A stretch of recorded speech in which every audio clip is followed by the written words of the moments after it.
What's the main emotion you feel after tonight? Is it joy? Is it relief? What is it right now? Um, it's more pride than anything, and it's being proud of those guys in that locker room. That's the only thing, you know. To watch them compete the way they did for 4 quarters, I couldn't be more proud of them. You know, the spirit that they played with. There's the competitive edge that they played with. So I think that would be the word.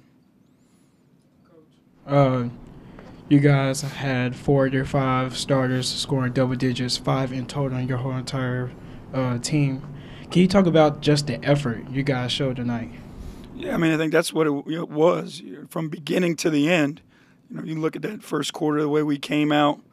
You know, there was an intent that we played with and a purpose that we played with all the excuses in the world that were built in for this game, right? All the injuries you had up, the back-to-back, 3 games, 4 nights, all that stuff. There's a ton of excuses. And our guys didn't make any of them. You know, they scrapped. Shots went in, which always helps. But defensively, I thought we were really good. You know, Javon did a great job early in the game. You know, he was intense. He got the crowd involved in the game. I think that was, a part of setting the tone for the night.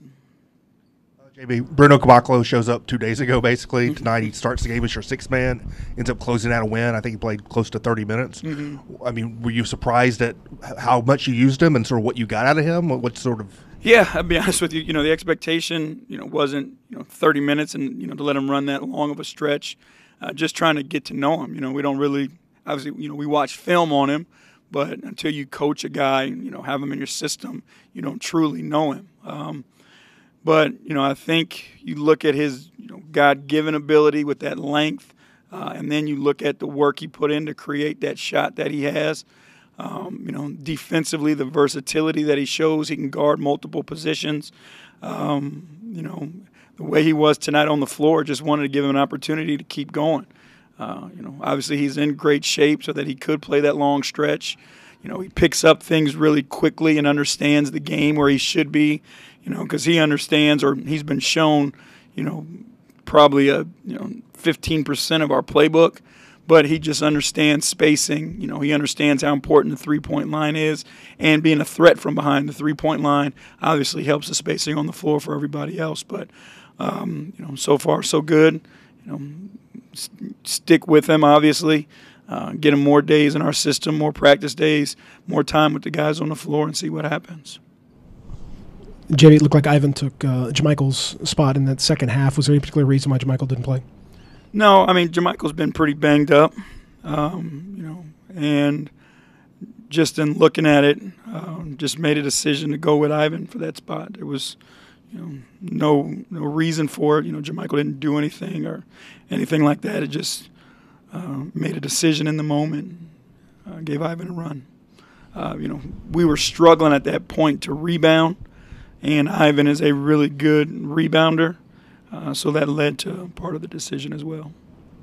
JB, I think you had already walked off, but Mark came up and kissed Mike during his post-game interview, and Joakim Noah got a lot of energy from guys on the bench. I mean, considering how heavy things have been around here the last few weeks, just can you speak to sort of the joy and the relaxation just to exhale after a win like this? Again, for me, the thing that that I enjoy the most was when the buzzer sounded and the crowd reacted. I think we have a great fan base here, and they root for us, they pull for us. And no matter what the times are, difficult or not, they're there. If you walk around town, whatever it may be, they're there. Difficult times are difficult for them because they're passionate about the Grizzlies. And then our guys feed off of that. Mike and Mark, their history, obviously with this team and organization and how they've grown with one another. The blood, sweat, and tears and injuries that they've put in for this team, and then to be going through what we're going through now, You know, I mean, it is emotional for them, and it's real. It's not fake. You know, it's a genuine love and care for one another. You know, as human beings and, you know, as basketball players and teammates. And then, you know, Joakim is crazy. I mean, that's about the extent of that. You know, his energy and his passion it's every day. You know, it was, you know, that's all I can say about Joe. You know, his teammates love him. He loves his teammates. He loves the game. You know, he's fun to be around. Anything else? Oh, sorry. Yeah. A few players get hurt, like Garrett Temple will be out of the 1 to 2 weeks. Do you consider call up Utah the next game? Yeah, we thought about it, and I'll talk to the front office. You know, just the timing of it, it was hard to get him back. But I'll talk to the front office about it, and I'll know more tomorrow and moving forward. Thank you.